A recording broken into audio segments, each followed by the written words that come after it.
YSRCP MLC Duvvada Srinivas Janasena party అధినేత మరియు AP deputy CM Pawan Kalyan పై అనుచిత వ్యాఖ్యలు చేసినందుకు భీమవరం జన సైనికులు మరియు జనసేన పార్టీ సీనియర్ నాయకులు కూనా శ్రీనివాసరావు ఆధ్వర్యంలో భీమవరం 2 టౌన్ పోలీస్ స్టేషన్లో ఫిర్యాదు ఇచ్చారు. ఈ సందర్భంగా వారు మాట్లాడుతూ దువ్వాడ శ్రీను ఈ మధ్య కాలంలో అనేక సందర్భాలలో పవన్ కళ్యాణ్ చెత్తనా కొడక, paid artist, package star, character లేనివాడు, చెప్పు తీసి కొడతానని ఒక బాధ్యత పదవిలో ఉన్న పవన్ కళ్యాణ్ పై అవమానకరమైన అనుచిత వాక్యాలతో ఇబ్బంది పెడుతూ అవమానించారు.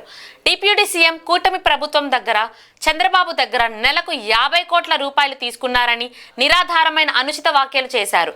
అది నిరూపించాలని, దానికి సంబంధించిన సాక్ష్యాలు చూపాలని, లేని ఎడల చట్టరీత్యా శిక్షలకు సిద్ధం కావాలని డిమాండ్ చేశారు. జనసేన పార్టీ వ్యవస్థాపకులు AP deputy CM Pawan Kalyan గారి మీద ఎమ్మెల్సీ దువ్వాడ శ్రీనివాసు అనుచిత వ్యాఖ్యలు పవన్ కళ్యాణ్ గారి కుటుంబం మీద కూడా వ్యాఖ్యానించారు. ఈరోజు దువ్వాడ శ్రీనుపై భీమవరం రూరల్ ఎస్ఐ నందు కంప్లైంట్ ఇవ్వడం జరిగింది. నిన్నగాక మొన్న కూడా అసెంబ్లీ ఎదురుగా 50 కోట్ల రూపాయలు చంద్రబాబు నాయుడు గారు ఇచ్చారు, ప్యాకేజీ తీసుకున్నాడు, జన సైనికులు పిల్ల సైనికులని ఇష్టాచారంగా అతను మాట్లాడుతున్నాడు. ఒక ఎమ్మెల్సీ పదవిలో ఉండి అతను ఇలాంటి మాటలు మాట్లాడడం ఎంతవరకు సమన్వయాన్ని మేమందరం ఖండిస్తున్నాం. జన సైనికులందరం కూడా అతను ప్రూవ్ చేయాలి, 50 కోట్ల రూపాయలు పవన్ కళ్యాణ్ గారు తీసుకున్నారు అని ప్రూవ్ చేయాలి.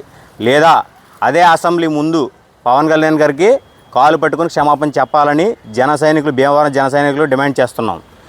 ఇది మళ్ళీ రిపీట్ అవ్వకూడదని చెబుతూ, అలాగే ఆ నోటి దూల తగ్గించుకోవాలని, అతని మీద సెక్షన్లు ఏవైతే ఉన్నాయో, చట్టపరంగా సెక్షన్లు ఏవైతే ఉన్నాయో అవన్నీ కూడా అతని మీద, దువ్వాడ సీన్ మీద పోలీస్ డిపార్ట్మెంటు చేయాలని మేము కంప్లైంట్ ఇవ్వడం జరిగింది.